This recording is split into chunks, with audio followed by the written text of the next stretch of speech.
Goeiedag, dankie dat ek vir 'n oomblik hier by jou kan inloer. Nou, hierdie week, Woensdag, gaan ons stembus toe, nou gaan ons moet stem.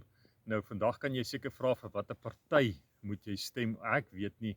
Al wat ek weet is dat baie mans en vroue gaan saamstem Woensdag. Maar dit laat my dink aan ietsie wat ek gelees het van 'n kunsgalery in Frankryk, wat 'n spesifieke skildery uitgestal het. En hierdie skildery se naam was, die titel van hierdie skildery was Skaakmat gewees. En hierdie skildery het die volgende uitgebeeld. Aan die een kant was die duiwel wat gegrynslag het, hy was die oorwinnaar gewees.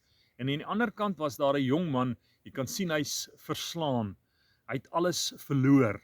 En dan die titel is Skaakmat. En eendag toe stap in hierdie kunsgalery 'n ouerige man in, en hy het na hierdie skildery gaan kyk.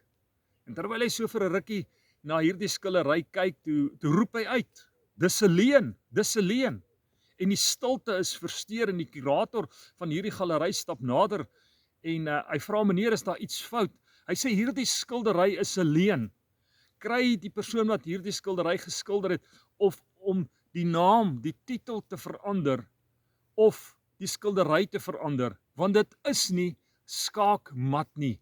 Die koning het nog 'n skuif. En weet jy wat, baie keer kom ons in situasies, miskien dink jy ons land is nou in 'n situasie waar dit skaakmat is, dit is verby. Miskien in jou eie lewe is jy op 'n plek wat jy voel, dit is verby. Wil ek vandag vir jou sê, die God wat jy aanbid, is in beheer. Dit is nie skaakmat nie. Die koning het nog steeds 'n skuif. Onthou dit, jou God wat jy aanbid, is in beheer. En dit is nie skaakmat vir jou lewe nie. Die Here seën vir jou. Amen.